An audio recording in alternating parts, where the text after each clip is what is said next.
Facilities for Heinous Crimes Act. Ito po yung mag-i-establish tayo ng isang lugar na kung saan nakahiwalay yung mga high-level drug traffickers para po maiwasan na natin yung debate naman pagdating sa death penalty. Anyway, Mr. President, maraming salamat. Senator Robin Padilla is recognized. Maraming salamat po, Ginoong Pangulo. Nais ko naman pong magbigay ng konting pahayag sapagkat nabanggit po ng ating Ginoong Pangulo ang patungkol po sa pagtatayo ng mga pasilidad para po sa mga involved po sa droga. Nais ko lamang pong banggitin sa ating plenaryo nung panahon po na ako po ay nakulong sa Bilibid. Si Ginoong Pangulo po ang tumulong po sa amin makapagtayo ng therapeutic center sa loob. Kung natatandaan niyo po, Ginoong Pangulo. Opo, tatandaan ko po at saka pinadagdagan ko po yung building po sa loob. Yung pagkain po ninyo, pinataasan ko yung budget. Opo. Yan po ang mga naging institusyon na po ngayon yan sa New Bilibid Prison, sa Bureau of Correction, yung pong Inmates Crusade Against Drugs.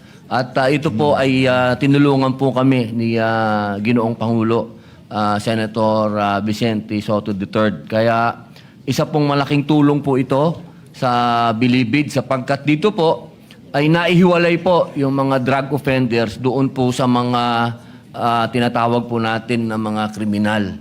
At ito po, nagkaroon po kami ng mga building doon. At ito po ngayon ay kinikilala na programa po sa Bucor.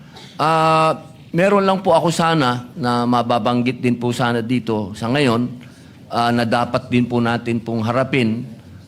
May kinalaman din po ito. Sa ngayon po kasi yung atin pong mga kulungan ay napakarami pong mga drug offenders po ngayon na nakakulong. At katunayan po, halos ang buong population po, sabihin na natin, 80% ay drug offenders po. Sana magkaroon din po tayo ng mga panukala na makapaghihiwalay po sa atin doon po sa mga usapin na kung sino po yung mga heavy user, doon naman po sa mga light users pa lang na wag po sana silang mapasama doon sa mga tinatawag po natin ng mga pusakal na kriminal. Yun lamang po. Maraming salamat po uli sa inyong lahat. Salamat po. Salamat po, Mr. President. I wish to thank the distinguished gentleman from Camarines, from Bicol and Nueva Ecija, Senator Robin Padilla. Yes, tama po yun. Mga 70 to 75% po ng nakakulong ay drug-related actually, yung kanilang mga kaso. At yung sinasabi po nila na suggestion na baka maihiwalay, pwede po natin yan i-incorporate doon sa tinatayo po na separate facilities for heinous criminals. Nahihiwalay po sila. So mangyayari po, aalisin natin dapat sa Muntinlupa, yung New Bilibid Prison sa Muntinlupa. At ililipat natin ang mga taga-Luzon sa Luzon, ang mga taga-Bisaya sa Visayas, at ang mga taga-Mindanao sa Mindanao. Bakit po naisipan yan at nilagay ko puro sa batas yan? Sapagkat ang nabalitaan ko, at ito po ay mapapatunayan ng ating kaibigan at ating kasamang senador, Mr. President, na kapag ang isang PDL or person deprived of liberty ay hindi na dinadalaw ng pamilya, yan po ay based on my research at saka pag-aaral po yan. Marami pong inabot ang sa akin ng Department of Justice during that time. Sa matter of fact, binigay ko po kay Senator Frank Rilon yan nung araw when he was Secretary of Justice, na kapag hindi na dinadalaw ng pamilya, doon nag-uumpisang magloko. Yung PDL. Doon na nakakasama ng mga gang, na barkada, na siguro po ay mapapatunayan ito ni Senator Padilla. Totoo po yan. Opo, ako po'y sumasang-ayon sa atin pong Ginoong Pangulo. Sa katunayan po, nung 19th Congress, ako doon po ay nagsulong ng regionalization. Totoo po yun. Kapag ang tawag po namin dyan, mga tawid dagat. Kapag ang tawid dagat po ay hindi na nadalaw, eto na po, nagkakaroon na po ng mental health issues na po talaga. At nauuwi na po ito minsan sa pagiging buryong. Yun po ang tawag namin doon. Pag naburyong yan, ay pwede na po yan talaga minsan mag-amok o manaksak. Opo. Yan po yung mga talaga mga tunay na problema At napakaganda pong marinig na ito po ay pag-uusapan po uli. At inshallah ay magkaroon po ng batas na maging regional na po talaga ang Bilibid. Sa ngayon po, ito'y nandoon na. It's a matter of the Executive Department executing it now. Kasi nga, tama yung binanggit nila at sumasang-ayon siya sa sinabi namin, sumasang-ayon din po ako sa kwento niya sapagkat kapag ikaw ay, ang isang PDL ay taga-Sultan Kudarat, paano kang bidalawin sa Muntinlupa? Baka once a year hindi ka madalaw noon. Lalo na kung ito'y kapos at karamihan sa ating mga kababayan doon ay kapos. So pag hindi na dinadalaw, yun ang nag-umpisa. So dali natin sila sa Mindanao, yung mga taga Mindanao, taga Bisaya sa Visayas, at yung mga taga Luzon sa Luzon. Ang mangyayari po niyan, at sineperate po natin yung mga loko, yung mga heinous criminals, sineperate natin yan. Yung Muntinlupa po, 324 hectares, tama ba? 324 hectares po yun. Ang laki pong ginhawa sa gobyerno to. Kung ito'y gagawin na lang natin, imbis na NBP, gagawin natin itong yung university belt. University belt. Marami pong magtatayo ng mga eskwela at university ron. At magiging growth corridor po yan papunta sa south ng Luzon at ng Metro Manila. Malaking bagay po yun at I hope maumpisa na po yan. Ang alam ko, when Secretary Remulla was DOJ Secretary, they started already the tawag dito, the groundbreaking for that. So, sana po matuloy. At salamat sa inyong pagsuporta at pagtangkilik, Your Honor. Apo, maraming salamat po, Ginoong Pangulo. Meron lang po akong idadagdag, konti lang po doon. Nakapag-usapan din po namin ito. Totoo po yun ni Secretary Remulla nung siya po ang DOJ. Ni-request ko lang po sa kanya na sana i-maintain lang yung maximum prison na parang Alcatraz po, na wag namang gibain kasi very historical po yung maximum prison na kung ito po ay matutuloy, magkakaroon po ng paglilipat. Sana lang po, i-maintain lang yon sapagkat napaka-historical po nung main building po ng Bilibid. Maraming salamat po, Ginoong Pangulo. Pwede pong maging museum. Maliit na party lang naman po yan, so pwede po yung suggestion niya.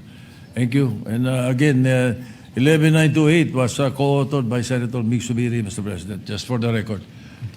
Senator Joel Villanueva is recognized. Mr. Yes. President, just very short, Mr. President, manifestation, and if I may just raise one question to our dear Senate President. First of all, at the onset, may I just put into the records of this August Chamber my sincerest thanks and gratitude and support to the privileged speech given by our Senate President.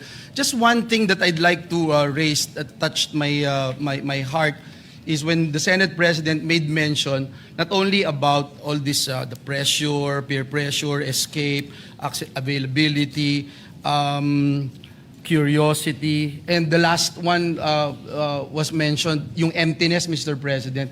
And emptiness stems from the fact that a person has no course or hope anymore to live and fight another day. And that's why dun po sila pumupunta. And binanggit po ng ating Ginoong Pangulo na napakahalaga ng pananampalataya, napakahalaga ng relationship sa Diyos, napakahalaga ng mayroon kang pinupuntahan at nakakausap through prayers, Mr. President.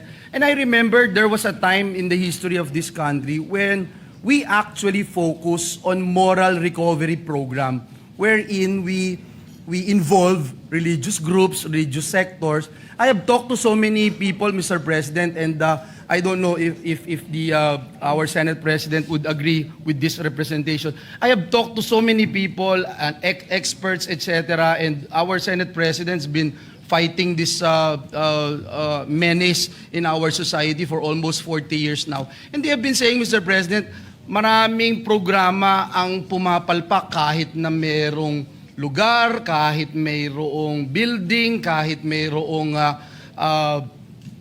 programa, etc. Pero kung wala po yung moral aspect, yung pong paggabay, pastor man ito, pari man ito, imam man ito, Mr. President, pag bigay ng importansya sa relasyon niya sa kanyang Diyos, sa kanyang tagapagligtas, then it is impossible really to redeem and to rehabilitate a person who is drug dependent, Mr. President. So I just wanted to ask our dear Senate President about this and how we can really mas mapaigting pa, mas mapalalim pa yung pagkakaroon o pag-i-involve ng tinatawag na moral recovery program, Mr. President. Yes, Mr. President. Tama po yun. Iyan po isa sa mga pinakamahalaga na parte sa atin. Sa buong buhay, hindi lang tungkol sa droga, kundi sa kabuuan natin. Yung moral recovery ng ating bansa, we will have to focus on faith. Whatever religion we believe in, we must focus on faith. As a matter of fact, yun po sa sinasabi ko sa rehabilitation program, ang isa ho sa pinakamatalab, aside from therapeutic community, yung pong faith-based. Yung faith-based rehabilitation program, ang isa sa pinaka-effective na programa, Mr. President. And the moral recovery is immediate. Iba talaga kapag ang kausap mo ay ang Panginoon Diyos at talagang ibinubukas mo ang sarili mo at isinusuko mo sa Kanya. Malaking bagay po ang nangyayari at marahil we can think of a way of how we can incorporate it in the authority that I am proposing, the Presidential Drug Enforcement Authority. Because aside from the 4 major concerns that I mentioned, there is this new technique of alternative development. And perhaps after alternative development that we can use, we can also infuse